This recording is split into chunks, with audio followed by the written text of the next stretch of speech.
केसों से वो तिहाड़ जेल से बाहर आए हैं, तब से भारतीय जनता पार्टी बौखलाई हुई है। और इसी बौखलाहट के तहत भारतीय जनता पार्टी ने एक साजिश रची, एक षड्यंत्र रचा, और उस षड्यंत्र के तहत स्वाति मालीवाल जी को दिल्ली के मुख्यमंत्री अरविंद केजरीवाल जी के घर 13 मई को सुबह सुबह भेजा गया।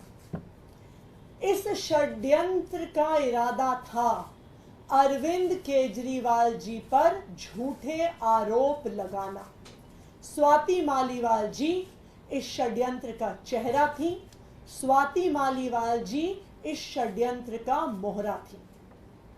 स्वाति मालीवाल जी 13 मई को अनअनाउंस्ड, बिना अपॉइंटमेंट लिए मुख्यमंत्री आवास पहुंची। उनका इरादा था कि मुख्यमंत्री पर आरोप लगाया जाए, लेकिन मुख्यमंत्री जी उस समय अवेलेबल नहीं थे, उपलब्ध नहीं थे, इसलिए वो बच गए। फिर स्वाति मालीवाल जी ने विभव कुमार पर आरोप लगाए, लेकिन आज एक वीडियो सामने आया है, मुख्यमंत्री आवास के ड्राइंग रूम का वीडियो सामने आया है, और उस वीडियो ने स्वाति मालीवाल जी के झूठ को पूरे देश के सामने रख दिया है। स्वाति मालीवाल जी ने जो कंप्लेंट करी थी, ये दिल्ली पुलिस को की गई उनकी एफआईआर, और उस एफआईआर में शामिल फैक्ट शीट है। उस कंप्लेंट में स्वाति मालीवाल जी कहती हैं कि उनकी बेरहमी से मार पिटाई हुई, उन पर मुक्के मारे गए, घूंसे मारे गए, कि उनके सिर पर चोट लगी, कि वो उस पिटाई के बाद दर्द में कराह रही थी, उनसे बोला नहीं जा रहा था। वो पुलिस को बार बार कह रही थी कि मुझे मारा गया, मुझे पीटा गया। उन्होंने अपनी कंप्लेंट में लिखा है कि उनका सर टेबल पे लगा और उनका सर फट गया। उन्होंने लिखा है कि उनके कपड़े फाड़े गए, उनकी शर्ट के बटन फाड़े गए। ये सब कुछ स्वाति मालीवाल जी ने अपने आरोपों में कहा है, लेकिन जो आज वीडियो सामने आया है वो बिल्कुल इसके विपरीत सच्चाई दिखाता है। स्वाति मालीवाल जी उस ड्राइंग रूम में बहुत आराम से बैठी हुई हैं। वो पुलिस कर्मियों को ऊंची आवाज में डरा रही हैं, धमका रही हैं। विभव कुमार जी पर जिस पर उन्होंने आरोप लगाया है, ऊंची आवाज में उनको भी धमका रही हैं, उनके लिए अपशब्दों का प्रयोग कर रही हैं। उनके कपड़े फटे हुए नहीं हैं, किसी भी प्रकार से उनके सर पर चोट नहीं दिख रही है। सिर्फ एक चीज दिख रही है कि वो पुलिस को धमका रही हैं, वो विभव कुमार जी को धमका रही हैं, ऊंची आवाज में धमका रही हैं, और कहीं पर भी वो इस बात का जिक्र तक नहीं करती कि किसी ने उनको छुआ है या किसी ने उन पर हमला किया। तो आज के इस वीडियो ने साफ साफ देश के सामने रख दिया है कि स्वाति मालीवाल जी द्वारा लगाए गए ये सारे आरोप बिल्कुल निराधार हैं, बिल्कुल झूठे हैं। विभव कुमार जी ने आज दिल्ली पुलिस के पास स्वाति मालीवाल जी के खिलाफ अपनी कंप्लेंट दर्ज की है, और उस कंप्लेंट में उन्होंने 13 मई को हुए सीक्वेंस ऑफ इवेंट्स को बहुत स्पष्ट तौर से रखा है। 13 मई की सुबह स्वाति मालीवाल जी बिना किसी अपॉइंटमेंट के सीएम आवास पहुंची। जब उन्हें सिक्योरिटी द्वारा गेट पर पूछा गया, उनकी आइडेंटिटी पूछी गई, वो किस लिए आई हैं पूछा गया, तो उन्होंने बताया कि मेरा मुख्यमंत्री जी के साथ अपॉइंटमेंट है। जब सिक्योरिटी गार्ड्स ने ऑफिस में क्रॉस चेक किया तो उन्हें पता चला कि कोई अपॉइंटमेंट नहीं है, और स्वाति मालीवाल जी को गेट पर रोका गया।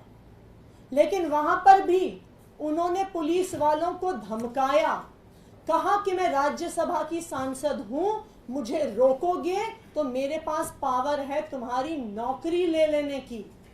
और वो पुलिस वालों से झगड़ा कर कर और वो सीएम आवास में, जो सीएम रेजिडेंस का कैंपस है, उसके अंदर घुस गए। सिक्योरिटी उन्होंने फिर से कहा कि आपके पास अपॉइंटमेंट नहीं है, आप सीएम आवास में नहीं जा सकती हैं। और वो उन्हें सीएम रेजिडेंस के वेटिंग रूम में, जो वेटिंग रूम सीएम के रेजिडेंस के मेन बिल्डिंग जहां पे वो रहते हैं उससे बाहर है, वहां पर लेके गए, वहां पर बैठाया। उनको फिर से बताया गया आपके पास अपॉइंटमेंट आज नहीं है। वेटिंग रूम में बैठने के कुछ देर बाद वो जोर जबरदस्ती कर कर सीएम रेजिडेंस के मेन बिल्डिंग में, जहां पर मुख्यमंत्री और उनका परिवार रहता है, उस बिल्डिंग के अंदर घुस गई और वहां पर ड्राइंग रूम में जाकर बैठ गई। वहां पर उन्होंने कहा कि सीएम को बुलाओ, अभी बुलाओ, मुझे अभी मिलना है।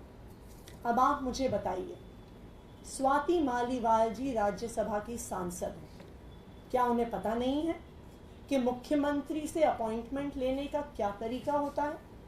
क्या उन्हें पता नहीं है कि मुख्यमंत्री की कई शेड्यूल बिजी होते हैं, जरूरी नहीं है कि वो उपलब्ध हो? तो फिर क्या कारण था जो वो सुबह सुबह बिना अपॉइंटमेंट के जोर जबरदस्ती करके मुख्यमंत्री आवास के अंदर घुस गई और बैठ गई और सीएम से मिलने के लिए जबरदस्ती कर रही थी? तब सीएम रेजिडेंस के स्टाफ ने विभव कुमार जी को फोन किया। 10-15 मिनट बाद विभव कुमार जी आए। उन्होंने स्वाति मालीवाल जी को ड्राइंग रूम में बताया कि आज मुख्यमंत्री जी अवेलेबल नहीं है, वो मिल नहीं पाएंगे। उसके बाद स्वाति मालीवाल जी ने विभव कुमार जी से ऊंची आवाज में बहस करनी शुरू कर दी। उन्होंने कोशिश करी कि वो ड्राइंग रूम से निकलकर घर के अंदर के हिस्सों में जाने की कोशिश करें। विभव कुमार जी उनके सामने खड़े हो गए और स्वाति जी को अंदर नहीं जाने दिया। स्वाति जी ने उनको धक्का देने की कोशिश की, परंतु विभव जी फिर भी वहां पे खड़े रहे। उन्होंने स्वाति मालीवाल जी को अंदर नहीं जाने दिया। फिर विभव कुमार जी बाहर आए और उन्होंने सीएम ऑफिस के सिक्योरिटी स्टाफ को बुलाया और उनको कहा कि वो स्वाति मालीवाल जी को बाहर एस्कॉर्ट करें। इस पूरे घटनाक्रम से एक चीज साबित होती है कि ये एक षड्यंत्र था, भारतीय जनता पार्टी द्वारा सोचा गया षड्यंत्र था। स्वाति मालीवाल जी को इस षड्यंत्र का चेहरा बनाया गया। मुख्यमंत्री जी को फंसाने का इरादा था। तभी सुबह सुबह जोर जबरदस्ती से मुख्यमंत्री आवास में घुस के मुख्यमंत्री जी से मिलने की जबरदस्ती की जा रही थी। ये इस बात से भी साबित हो रहा है कि स्वाति मालीवाल जी मुख्यमंत्री आवास से पुलिस थाने गई। पुलिस ने उन्हें एमएलसी कराने को कहा, लेकिन उन्होंने एमएलसी कराने से मना कर दिया। फिर 3 दिन बाद भारतीय जनता पार्टी फिर से एक नए झूठ के साथ स्वाति मालीवाल जी को सामने लेकर आई। लेकिन यह पूरा प्रकरण, आज जो वीडियो सामने आया है, जिस प्रकार से स्वाति मालीवाल जी पुलिस वालों को धमका रही हैं, विभव कुमार जी को धमका रही हैं, जिस प्रकार से सोफे पर बैठी हुई हैं, जिस प्रकार से ये स्पष्ट है कि वो उनके साथ वीडियो देखकर साफ पता चल रहा है कि वो आराम से बैठी हुई हैं, ना दर्द में कराह रही हैं, ना उनके कपड़े फटे हुए हैं, ना उनके सर पर चोट लगी हुई है। तो ये पूरा वीडियो स्वाति मालीवाल जी के झूठ को सामने लेकर आता है और भारतीय जनता पार्टी के षड्यंत्र को साफ कर देता है। आप कह रही हैं कि ये पूरा षड्यंत्र है और बीजेपी का षड्यंत्र है, तो भी हाल में जब ये पूरा मामला सामने आया था तो संजय सिंह जी ने ये क्यों कहा था कि अरविंद केजरीवाल और आम आदमी पार्टी विभव कुमार के खिलाफ एक्शन लेगी? देखिए, जब संजय सिंह जी ने मीडिया में देखा कि स्वाति मालीवाल जी ने शिकायत करी है, वो पुलिस थाने गई, तब वो स्वाति मालीवाल जी से मिले। परंतु तब तक उनके सामने सिर्फ स्वाति मालीवाल जी का पक्ष था, लेकिन अब उनके सामने विभव कुमार जी का भी पक्ष आया है और सबसे जरूरी बात, ये वीडियो सामने आया है जो साफ साफ दिखा रहा है कि जो सारी बातें इस शिकायत पत्र में कही गई, इस एफआईआर में कही गई, वो बिल्कुल झूठ है। वो ये वीडियो दिखा रहा है।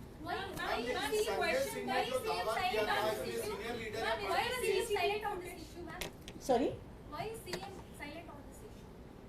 देखिए, इस पूरे जो आपका ये सवाल है कि क्या संजय सिंह जी ने क्या कहा, क्या एक्शन लिया, इस पूरे मुद्दे पर संजय सिंह जी को एक ही पक्ष उपलब्ध था। अब दोनों पक्ष हमारे सामने उपलब्ध हैं। ये वीडियो ना सिर्फ हमारे सामने बल्कि पूरे देश के सामने है। ये वीडियो साफ कर देता है कि स्वाति मालीवाल जी ने जो कुछ कहा वो साफ साफ झूठ था, और अब जो ये झूठ है वो पूरे देश के सामने आ गया। आधा अधूरा स्वाति के खिलाफ कोई एक्शन ले रही है पार्टी?